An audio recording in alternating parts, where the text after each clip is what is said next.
जब मलाह की आरक्षण बंगाल में हो सकती है, दिल्ली में हो सकती है, तो बिहार में क्यों नहीं। उसी समय मुकेश सहनी ने उसी प्रेस वार्ता में तेजस्वी के सामने ही यह स्पष्ट रूप से कहा कि आपने मेरे जो सीने हैं या मेरे पीठ है जिसमें आपने खंजर घोंपा, जिस तरीक़े से अगर आरक्षण नहीं मिलेगा तो बिहार में मलाह काफ़ी पिछड़ा है। लेकिन मुकेश सहनी को बिहार में कमज़ोर करने के लिए ही उनके पार्टी के कई नेताओं को मंत्री बनाया जा रहा है।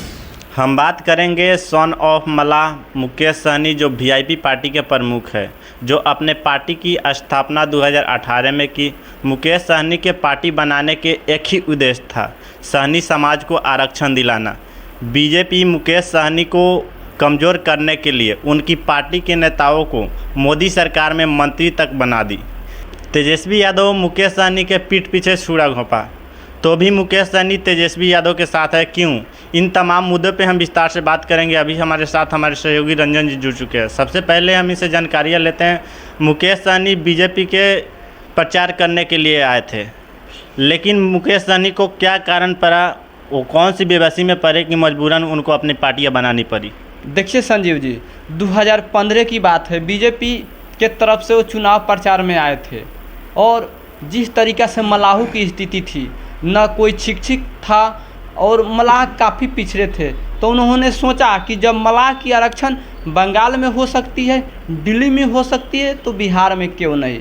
तो उस मुद्दे पर वो बीजेपी की ओर से काफ़ी दिनों तक कहे कि आप मलाह को आरक्षण दे दें, लेकिन जब मलाह को आरक्षण नहीं मिला तो उन्होंने 2018 में अंतों तक अपनी पार्टी की स्थापना की और फिर उन्होंने 2019 चुनाव भी लड़ा, जिसमें 3 लोकसभा सीट इंडिया गठबंधन कह लीजिए या महागठबंधन की तरफ से लड़े, जिसमें मुजफ्फरपुर, खगड़िया और दरभंगा थी और तीनों सीट वो हार गए। और पार्टी बनाने का एक ही उद्देश्य था कि मलाह काफ़ी पीछे था। नफरत की चिंगारियाँ क्यों जलाई गई? जब तेजस्वी यादव मुकेश सहनी के पीठ पीछे छुरा घोंपे, तो क्या कारण था कि फिर से जो है मुकेश सहनी तेजस्वी यादव के साथ गठबंधन में है? देखिए, जब 2020 की बात की जाए, जिस समय विधानसभा चुनाव का प्रेस वार्ता तेजस्वी यादव कर रहे थे और उसमें मुकेश सहनी की सीट का व्याख्या नहीं किए, डिप्टी सीएम कहते हैं मुकेश सहनी की डिप्टी सीएम का बात हुआ था, उस विषय को उस प्रेस वार्ता में नहीं उठाया गया।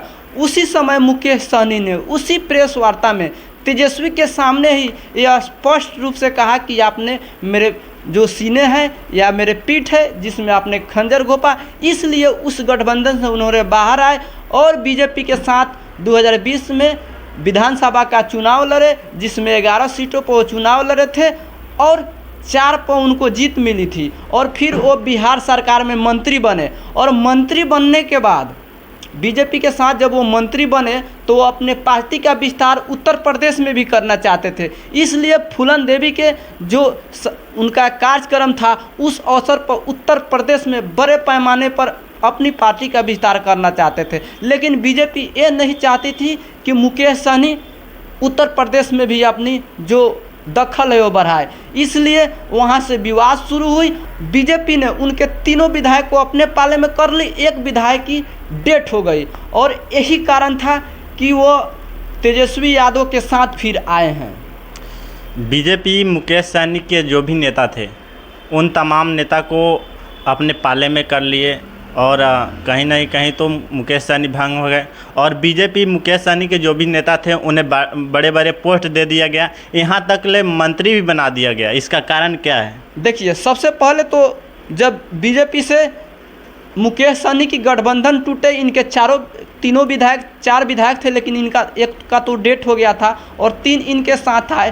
तो जब मलाह की नेता मुकेश सहनी उभरने लगे तो हरी सहनी के इनके जो वोट मलाह की वोट है उनको लेने के लिए बीजेपी ने उनके तरफ से मंत्री बना दिया गया, जो विधानसभा में कभी मुकेश सहनी का साथी हुआ करते थे हरी सहनी, लेकिन उनको विधान परिषद का सदस्य बनाया गया, फिर मंत्री बना दिया गया। और एक तो अभी तो ये बात गुजरा है हाल ही फिलहाल 2024 लोकसभा चुनाव में, जिस तरीक़ा से 2024 लोकसभा चुनाव में मुकेश सहनी के पार्टी 2019 से चुनाव लड़े थे राजभूषण चौधरी, लेकिन उस समय वो 4 लाख वोटों से हारे थे अजय निषाद से। फिर उनको अपने पार्टी में करके बीजेपी उन्हीं को अपना टिकट दे दिया और इस बार वो 2 लाख के आसपास वोटों से जो राजभूषण चौधरी है वो चुनाव जीते और उनको एक ही बार में मोदी सरकार में मंत्री बना दिया गया। उस मोदी सरकार जिसमें कई ज़्यादा सांसद थे लेकिन उनको मंत्री नहीं बनाया गया, लेकिन मुकेश सहनी को बिहार में कमज़ोर करने के लिए ही उनके पार्टी के कई नेताओं को मंत्री बनाया जा रहा है। साथ ही मुकेश सहनी जो मलाहों का नेता उभरते आ रहे उनको डैमेज करने के लिए उनके ही समाज के कई नेताओं को आगे बढ़ाना चाहते हैं बीजेपी, लेकिन फिर भी जो मुकेश सहनी है उनके साथ ही मलाह का नेता मान लिया गया है लोगों द्वारा और इसीलिए मुकेश सहनी मजबूत है, फिर भी बीजेपी उनको तोड़ना चाहती है। मुकेश सहनी के बीजेपी से बगावत क्यों है, जबकि मुकेश सहनी सहनी समाज के कई नेता है बीजेपी में?